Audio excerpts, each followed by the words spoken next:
Ji welcome back my YouTube channel Ziddi vision club. दोस्तों उम्मीद करते हैं सब भाई खैरियत होंगे, फिटफाट होंगे। ले जी आज हमारे बाबा जी ना ये शानी को शिगिर्द कर रहे हैं। बाबा लियाको ए बदोबदी ते शिगिर्द हो रहा है। शानी जी तानू की मसला जो बाबा जी का शिगिर्द हों रहे हो? नहीं बच्चा तो उड़ के आया कि नहीं उड़ के आया? बाबे होरां दा बच्चा उड़ के आया। नहीं बाबा जी की वजह तुसी क्यों? हाँ जी की वजह? नहीं बाबा जी की वजह की है? आई साहब तुसी पूछ लो, आई साहब तुसी पूछ लो बाबा जी।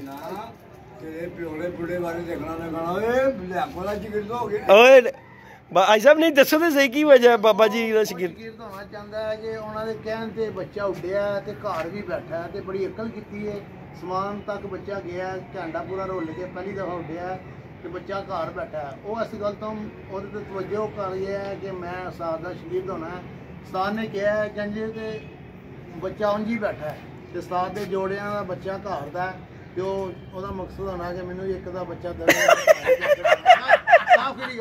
नहीं आई साहब ये तो तुसी जेन्युइन गल कीती शिगिर्द गल कीती है। यही एदा मकसद यही है कि उस्ताद होना बच्चा जंज क्या उंज ही उड्डिया जबाना रोलिया, झंडा रोलिया, समान तो अदर तो होके घर आ गया। इस तो वड्डी अकल की है उस्ताद होरां दी कि जिहड़ा उन्होंने कहा उही उंज बच्चा उड्डिया तो उंज ही घर आया। तो मैं शिगिर्द होना चाहता उस्ताद होई मेरे भी एक दो जोड़े ला देन या ये भैन भरा मैनू देन। साफ किहड़ी गल है? इस गल तो शिगिर्द होना चाह रहा है। ते बाबा जी तुसी क्यों नहीं कर? कह रहे हैं कि मैं मेरे को बच्चे मंगेगा, जोड़े मंगेगा। वो साफ देखो ये हाजी साहब है मेरा पुत्र है जी, मैं 2 बच्चे थे ठीक है बिल्कुल। मैं कही हफ्ते बाद मैं आप खोलांगा। ठीक हो गया, हफ्ता भी नहीं होया। आज तीसरा दिन है। तीसरा दिन होगा मैं खोल दे भी नहीं मैं कहा घर ही बैठेगा भाई मैं बैठा है। नहीं ऐसा भी चीज तो तुसी भी कहो।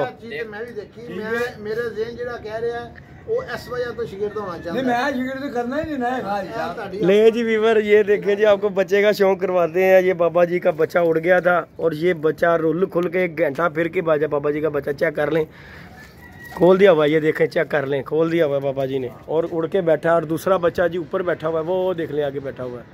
और शानी कह रहा जी मैंने बाबा जी का शिगिर्द होना है। और हमारे हाजी साहब ने जो बात की है वो कह रहा है जी शिगिर्द इस वजह से हो रहे हैं कि बच्चे नहीं देखो ये शादी हुई है कि जेड़ा साथ कबूतरा नु समझदा परख है। हाजी साहब ने बिल्कुल सही गल की है।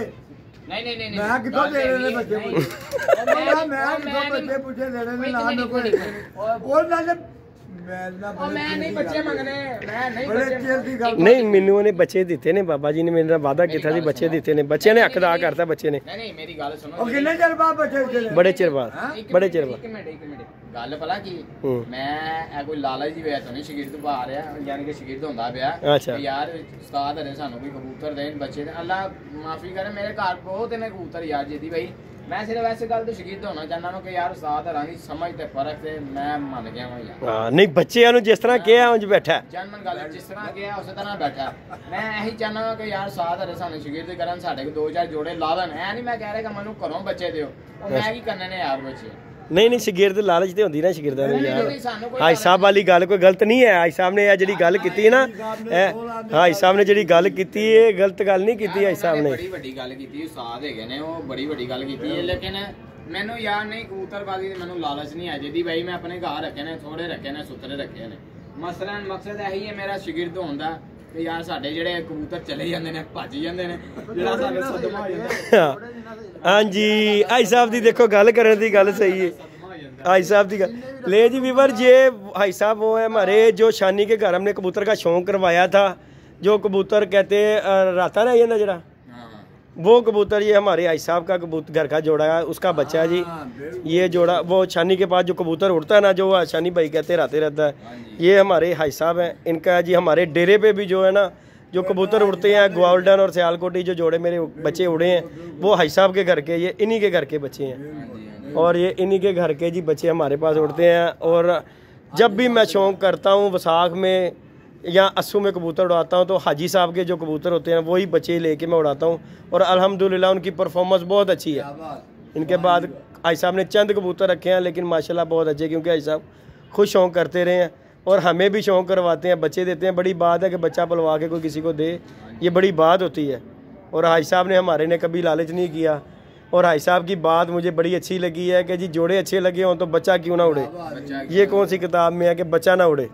और शानी साहब जो शागिर्द हो रहे हैं वो कह रहे हैं जी कि जी मैं लालच में नहीं हो रहा, तो बाबा जी कह रहे हैं मैंने इसे शागिर्द नहीं करना है, इसके अब्बू ने मेरे साथ लड़ना है। बाबा जी क्यों है अब्बू क्यों लड़नगे? नहीं यार साडी यारी दोस्ती पुरानी है, पुरानी तो सगों चंगी होंदी है। यार कहेगा कि मेरे बच्चे ਨੂੰ अच्छी मत्ते ला रहा है।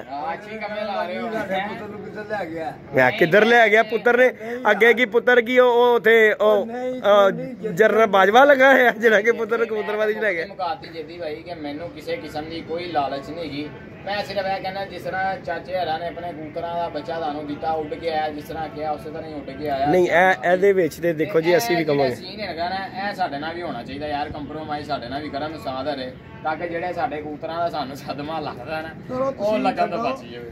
ਨਾ ਸ਼ਗੀਰਦ ਹੋ ਨਹੀਂ ਕਰਦੇ ਨਾ ਹੋ ਉਂਝ ਤੁਹਾਡੇ ਜੋੜੇ ਲਾਣਗੇ ਜਾ ਕੇ। ਹਾਂ ਚਲੋ ਇੰਜ ਤੁਹਾਡਾ ਕਰ ਮਸਲਾ ਤੇ ਜੋੜਿਆਂ ਦੇ ਨਾ। ਹਾਂ ਇੰਜ ਕਰ ਬੱਚਾ ਉੱਡੇ ਉੱਤੇ ਜਾਵੇ ਘਰ ਆਵੇ। ਹਾਂ ਉਹ ਤੁਹਾਡੇ ਜੋੜੇ ਲਵਾ ਇਹਦਾ ਦੇਣਗੇ। ਵਿਆਹ ਨਹੀਂ ਹੋ ਸਕਦਾ। ਉਹਨਾਂ ਦੀ ਤੁਹਾਡੇ ਪਿਓ ਨਾਲ ਤਲਕਾਤ ਪੁਰਾਣੇ ਨੇ, ਉਹ ਗਲਤ ਗੱਲ ਹੋ ਜਾਏਗੀ। ਤੁਸੀਂ ਸ਼ਗੀਰਦ ਹੋ ਗਏ ਤੇ ਉਹਨੇ ਕਹਿਣਾ ਮੇਰਾ ਬੱਚਾ ਖਰਾਬ ਕਰਤਾ ਤੂੰ। ਬਿਲਕੁਲ ਜੀ ਇਹ ਵਜ੍ਹਾ ਹੈ। ਨਹੀਂ ਇਹ ਸਾਹਿਬ ਨੇ ਬੜੀ ਵੱਡੀ ਗੱਲ ਕੀਤੀ ਹੈ ਯਾਰ। ਤੁਹਾਡੇ ਘਰ ਆ ਕੇ ਉਹ ਜੋੜੇ ਲਾ ਜਾਣਗੇ ਤੁਹਾਡੇ, ਇਨਸ਼ਾਅੱਲਾ ਅੱਗੇ ਕੰਮ ਕਰ ਜਾਣਗੇ। ਤੁਹਾਡਾ ਮੇਨ ਮਸਲਾ ਤੇ ਇਹੀ ਗੱਲ, ਤੁਹਾਡਾ ਬੱਚਾ ਉੱਤੇ ਜਾਵੇ ਤੇ ਘਰ ਆਵੇ। क्या बात है यार, साहब ने बड़ी बड़ी गल की। 500 ਜੋੜਾ ਲਾ ਲਓ। ਪਿਓ ਘਰ ਮੇਰਾ ਨਹੀਂ ਮੋਟੀਆ हाँ ਕੋਈ ਗੱਲ ਹੋਵੇ ਯਾਰ ਜੀ ਯਾਰ ਬਿਲਕੁਲ ਜੀ। नहीं बाबा जी ਇਹ ਬੜੇ ਬੜੇ ਭੈਣ ਜੀ ਆਖੋ ਨੇ ਹਿਸਾਬ ਵੀ ਗੱਲਾਂ ਕਰਨ ਵਾਲੇ ਚੁੱਕਣ ਵਾਲੇ ਹੁੰਦੇ। हाँ नहीं है ते चुकन वाले ते बड़े बड़े होंदे ने। ਛੋਟਾ ਜਿਹਾ ਸਾਨੂੰ ਰਿਸਪੌਂਸ ਮਿਲ ਗਿਆ। हाँ जी ਉਸਤਾਦ ਹਰੇ ਘਰ ਜਾਣਗੇ ਤੇ 2000 ਸਾਡੇ ਜੋੜੇ ਲਾ। ਜੋੜੇ ਲਾ। ठीक हो गया। ਇੱਕ ਦੋ ਜੋੜੇ ਲਾ ते बाबा जी शिगिर्द नहीं करना तुसी इहनू। ਨਹੀਂ ਯਾਰ ਲੇਕਿਨ ਅਸੀਂ ਵੀ ਉਸਤਾਦ ਹਰਾ ਨਾਲ ਇੱਕ ਨਵਾਂ ਮਸ਼ਹੂਰ ਕਰਨਾ। ਇਹਦਾ ਪਿਓ ਮੇਰਾ ਨੂੰ ਗੋੜੀਆ ਯਾਰ। ਨਹੀਂ ਅਸੀਂ ਇੱਕ ਨਵਾਂ ਨਾਮ ਮਸ਼ਹੂਰ ਇਹਦਾ ਕਰਨਾ। ਪਿਓ ਕਿਹੜਾ ਘੱਟ ਕਬੂਤਰਬਾਜ਼ हाँ नहीं ਇਹਦਾ ਅੱਬੂ ਵੀ ਕਬੂਤਰਬਾਜ਼। ਵੀਰਾ ਮੰਨਿਆ ਤਨੇ हाँ ਨਹੀਂ ਯਾਰ नहीं उस्ताद ਦਾ ਵੀ ਨਾਂ ਹੈਗਾ, ਸਿਰੇ ਅੱਬੂ ਦਾ ਵੀ ਨਾਂ ਸੀ ਕਬੂਤਰਬਾਜ਼। ਹੁਣ ਇਹਦੇ ਭਰਾ ਨੇ ਲੋਨੇ ਹੋਣੀ ਉਹਨਾਂ ਦਾ ਕਿਹੜਾ ਘਟਨਾ ਹੁਣ ਨਹੀਂ ਨਹੀਂ ਇਹਦੇ ਕਜ਼ਨਾਂ ਦਾ ਕੀ ਬਾਤ ਹੈ, ਕਬੂਤਰਬਾਜ਼ ਹੈ ਉਸਤਾਦ ਵੀ ਕਬੂਤਰਬਾਜ਼ ਹੈ। ਅਸੀਂ ਤੇ ਤਦ ਕਹਿ ਰਹੇ ਹਾਂ ਬਾਬਾ ਜੀ ਕਿ ਤੁਸੀਂ ਕਰ ਲਓ, ਬੱਚੇ ਦੀ ਖੁਆਇਸ਼ ਹੈ ਸ਼ੌਕ ਸ਼ਿਗਰ ਤੋਂ ਹੁੰਦੀ। ਉਹ ਜੇਲ੍ਹ ਦਾਦੇ ਨੇ ਇਹਦੇ ਭਰਾ ਜਿਹੜੇ ਨੇ ਪਰ ਉਹਨਾਂ ਨੂੰ ਤੁਸੀਂ ਚੰਗੇ ਲੱਗੇ, ਉਹਨਾਂ ਨੇ ਕਿਹਾ ਸਾਡਾ ਉਸਤਾਦ ਬਾਬਾ ਲਿਆਕੋ ਠੀਕ ਹੈਗਾ। ਮੇਰਾ ਪਿਓ ਜਿਹੜਾ ਮੇਰਾ ਭਰਾ ਹੈ। ਤੁਸੀਂ ਨਹੀਂ ਸ਼ਿਗਰ। ਨਵਾਂ ਨਾਮ ਮਸ਼ਹੂਰ ਕਰਨ ਲੱਗੇ ਆ ਚਾਚੇ ਹਰਾਂ ਦਾ, ਉਸਤਾਦ ਬੁੱਢਾ ਗੁਜਰ। ਹਾਂ ਉਸਤਾਦ ਬੁੱਢਾ ਗੁਜਰ। ਨਹੀਂ ਬਾਬਾ ਲਿਆਕੋ ਠੀਕ ਹੈਗਾ। ਹਾਂ ਪੁੱਤਰਾ ਸ਼ਹੀਦ। ਹਾਏ ਹਾਂ ਬਾਬਾ ਜੀ। ਬਾਬਾ ਜੀ ਹੁਣ ਫਿਰ ਤੁਸੀਂ ਯਾਨੀ ਕਿ ਸ਼ਿਗਰਦ ਨਹੀਂ ਕਰਨਾ, ਜੋੜੇ ਲਾ ਦਿਓਗੇ। ਹਾਂ ਸਿਰਫ ਪੱਗ ਦੀ ਕਮੀ ਰਹਿ ਗਈ ਹੈ, ਬਾਕੀ ਦਾੜੀ ਵੀ ਹੋਲੀਆ ਵੀ ਬੁੱਢਾ ਗੁਜਰ। ਹਾਂ ਨਹੀਂ ਗੈਟਅਪ ਵੀ ਪੂਰਾ ਬਾਬੇ ਹੋਰਾਂ ਦਾ। ਬਾਬਾ ਜੀ ਅੱਜ ਇੱਕ ਸਾਡੇ ਕਹਿੰਦੇ ਉੱਤੇ ਅੱਜ ਇੱਕ ਮੜਾਸਾ ਦੇ ਬੁਨੋ ਦਰਾਂਜ ਕਰਕੇ ਇੱਕ ਮਿੰਟ हाय हाय हाय ना ज्यादा अच्छा ही है। ये जी व्यूअर ये हमारे भाई साहब हैं और ये हमारे बाबा जी हैं। ले जी वीडियो को लाइक कीजिएगा, शेयर कीजिएगा। शानी को बाबा जी ने इनकार कर दिया होने से, शिगिर्द होने से।